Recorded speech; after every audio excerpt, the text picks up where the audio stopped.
Hello everyone, my name is Karthik Vijayaraghavan and I'm a DocumentDB Specialist Solutions Architect with AWS.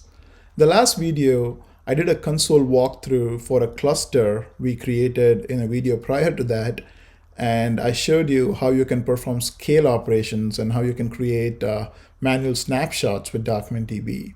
In this video, I'll show you how to perform CRUD operations from an application server to the cluster we just created. So let's take a look. All right, I'm here at the AWS Management Console for DocumentDB. You can see that our demo cluster here is an available status with 6 instances. I'm going to click on this link and I'm going to access the connectivity and security tab here. What I'm going to do is I'm going to copy the connection string that's going to help me to connect to this cluster using Mongo Shell. And I'm going to connect to this cluster from a Cloud9 environment. And as I showed you in one of the earlier videos, that this security group that is assigned to this DocumentDB cluster is configured to allow inbound traffic from the Cloud9 environment over port 27017 using TCP protocol.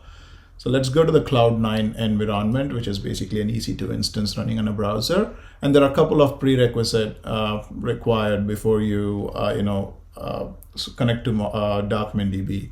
I've already completed those prerequisites, which is installing Mongo Shell and downloading this PEM file because DocumentDB cluster is TLS enabled. So you need this PEM file to communicate with DocumentDB over the wire. So I'm going to paste the command that I copied from the connectivity and security tab in the console. I'm going to remove this placeholder over here and give the password that I used while creating the cluster. Now you can create fine-grained users using role-based access control and use those users as well, which is a best practice. But for the purpose of this demo, I'm just going to use the master credentials. And as you can see, I'm now connected to DocumentDB. I'm using in a replica set mode, and I'm connected to the primary instance.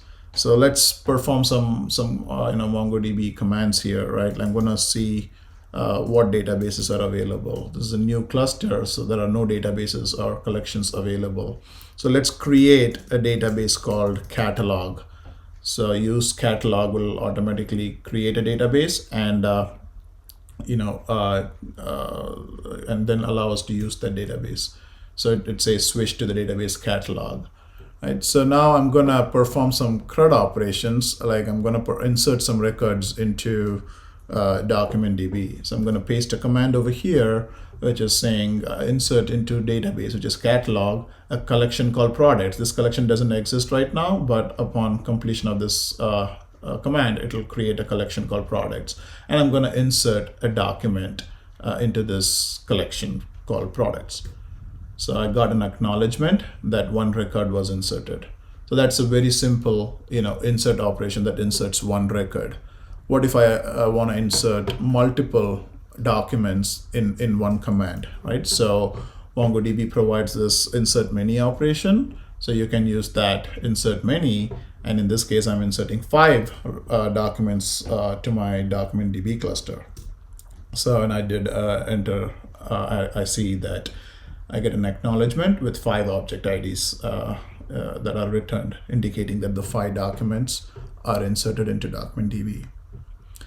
Now, what about read operation, or the R in the CRUD operation, right? So if you want to read a record from DocumentDB, how do you do that? Again, same MongoDB commands. So I'm saying database.collectionName.find, and in this case, I'm finding it by this queue. So, and I'm also printing it so that we can, review the JSON here. So you can see that the JSON that was written earlier is now returned, and I can access, individual fields in this JSON if I need to. Again, I'm just doing a find and returning the entire object, but you can project specific fields just like how you can do with MongoDB. Now, moving on, if I want to do an update operation, how do I do that?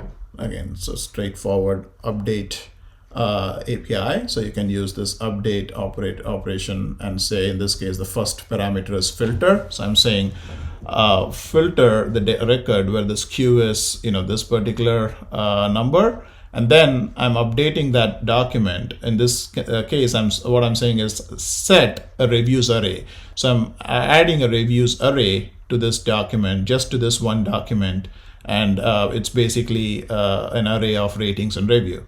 So let's hit enter. So it said that one document was matched for this condition, which is a SKU match for 1590234, and it modified the document.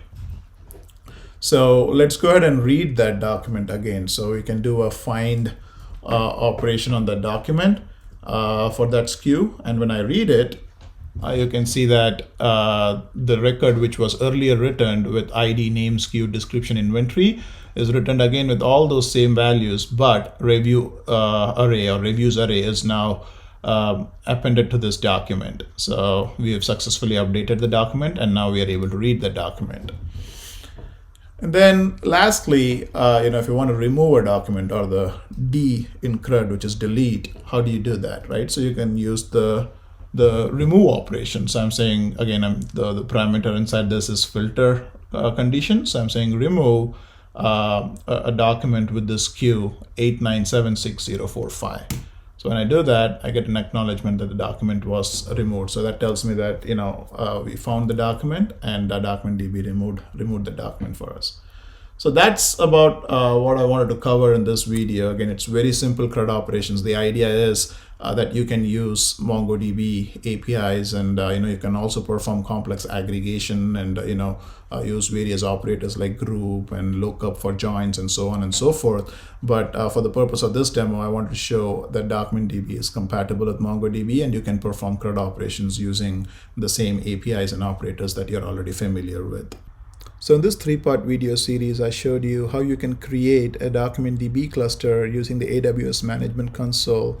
I then did a console walkthrough to show what this cluster looks like, and showed you how you can perform scale operations and perform backup operations like taking a manual snapshot. We then saw how to perform CRUD operations from an application server like a Cloud9 environment.